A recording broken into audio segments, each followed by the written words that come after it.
ಗುರುಗಳ ಅನುಗ್ರಹವಾಗಲಿ ಎಂದು ಮನಸ್ಸಲ್ಲಿ ಸ್ಮರಣೆ ಮಾಡ್ಕೊಳ್ಳಿ. ಸದಾ ಶ್ರೀ ನೋಡಿ, ನಿಮ್ಮ ಮುಂದೆ ಕಲಶ ಇದೆ.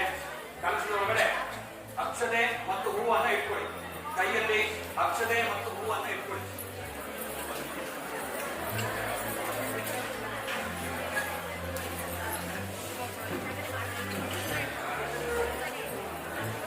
ಅಕ್ಷತೆ, 2 ಹೂವು ಮತ್ತು ಅಕ್ಷತೆ.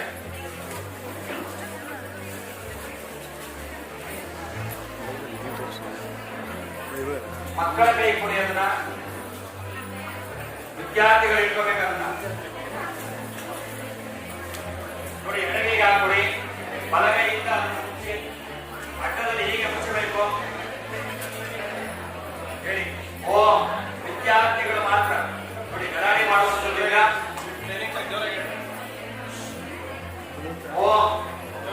ವಿದ್ಯಾರ್ಥಿಗಳು ಜೋರಾಗಿ ಹೇಳಬೇಕು. ಓಂ ಪ್ರಣವಸ್ಯ ಪರಬ್ರಹ್ಮ ಋಷಿ ಪರಮಾತ್ಮ ದೇವರ ದೇವಿ ಗಾಯತ್ರಿ ಚಂದಃ ಶ್ರೀ ಭೂರ್ಭುವಸ್ಸುವಃ ತತ್ಸಃ ವಿತುರ್ವರೆಣ್ಯಂ ಭರ್ಗೋ ದೇವಸ್ಯ ಧೀಮಹಿ ಧಿಯೋ ಯೋ ನ ಪ್ರಚೋದಯಾತ್. ಓಂ ಶ್ರೀ ಮಹಾಗಾಯತ್ರಿ ಇದನ್ನಮಃ ಶ್ರೀ ಕಲಶ ಪೂಜಾಂಚ ಕರ್ಮ ಕರಿಷ್ಯೆ. ಕೈಯಲ್ಲಿರುವಂತಹ ಅಕ್ಷತೆ ಹೂವನ್ನು ಕಲಶದೊಳಗಡೆ ಹಾಕಿ. ಶ್ರೀ ಕಲಶದೇವತಾ ಅಂದ್ರೆ ನಿಮ್ಮ ಮುಂದೆ ಗಂಧ ಇದ್ದಲ್ಲ, ಮುಂಭಾಗದಲ್ಲಿ ಒಂದು ಎಳೆ ಹಚ್ಚಬೇಕು. ಓಂ ಗಂಧಧಾರ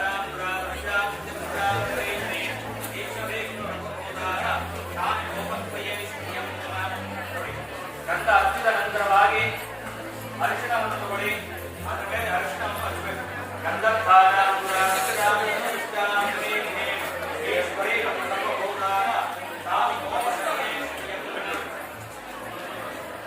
ಕುಂಕುಮವನ್ನು ತಗೊಳ್ಳಿ. ಆ ಅರಿಶಿಣದ ಮೇಲೆ ಕುಂಕುಮವನ್ನು ಹಚ್ಚಿ ಸರ್ವ ಮಂಗಳಮಾಂಗಲ್ಯೆ ಶಿವೆ ಸರ್ವಾರ್ಥಸಾಧಿಕೆ ಶರಣ್ಯೆ ತ್ರಯಂಬಕೆ ದೇವಿ ನಾರಾಯಣಿ ನಮೋಸ್ತುತೆ ಮಹಾ ದೇವರಾಯ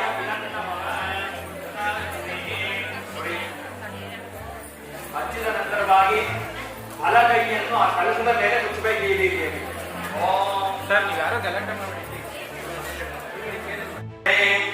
ಓಂ ಗಂಗಣಪತಯೇ ವರವರದ ಸರ್ವಜನಂ ಮೇ ವಿರಮಾಯ ಸ್ವಾಹಾ. ಓಂ ಶ್ರೀಂ ಹ್ರೀಂ ಕ್ಲೀಂ ಗ್ಲೌಂ ಗಂಗಣಪತಯೇ ವರವರದ ಸರ್ವಜನಂ ಮೇ ವಶಮಾಯ ಸ್ವಾಹಾ. ಮಹಾಗಣಪತಯೇ ಇದನ್ನಮಃ ಭೂಃ ಮಹಾಗಣಪತಿ ಆವಾಹಯಾಮಿ. ಭುವಃ ಮಹಾಗಣಪತಿ ಆವಾಹಯಾಮಿ. ಸುವಃ ಮಹಾಗಣಪತಿ ಆವಾಹಯಾಮಿ. ಭೂರ್ಭುವಸ್ಸುವಃ ಮಹಾಗಣಪತಿ ಆವಾಹಯಾಮಿ. ಸ್ಥಾಪಯಾಮಿ ಪೂಜಯಾಮಿ.